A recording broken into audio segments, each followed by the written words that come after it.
Well, for the last couple of months, the big question, at least for Loki Season 2, is what's going to happen with Jonathan Majors. Now, his legal case is still working out, but now one of the executive producers for the series has spoken up, let us know what the plan has kind of always been, and it appears to me we finally have an answer on what Marvel's going to do with the Kang character. Let's dive in.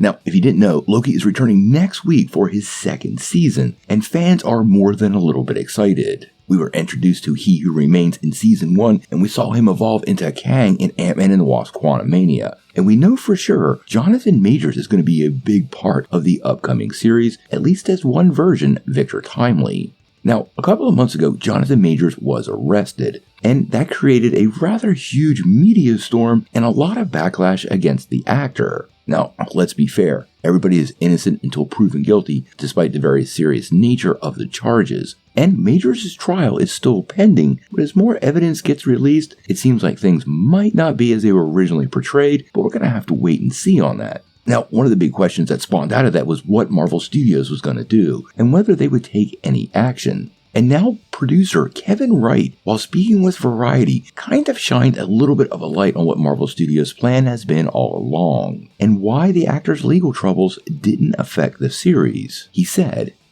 "This is the first Marvel series to never have any additional photography. The story that is on screen is the story we set out to make. We went out there with a very specific idea of what we wanted to be, and we found a way to tell that in the production period. It's very much what's on screen on Disney+. And then he went on to confirm there were no discussions about changing Jonathan Majors' role.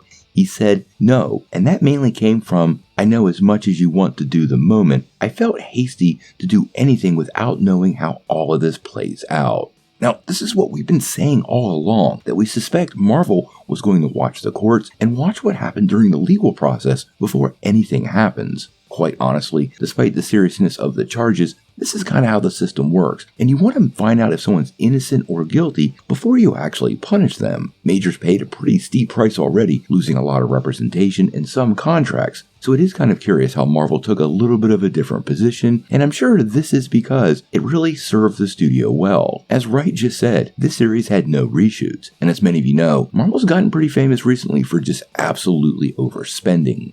The fact that they completed all this during principal photography is a big win for anybody, and hopefully sets a new bar for Marvel moving forward. This probably helped drive the idea that since they weren't going back in front of the camera, why would they reshoot all of those Kang scenes? Now, obviously, we're going to keep following Jonathan Majors' trial. That's still playing its way out, and that's really the important phase of all of this. Hopefully, we get down to the truth, everything works out in the name of justice, and Loki Season 2 turns out to be the big hit we're all hoping for. But until we know more, we're going to have to wait and see.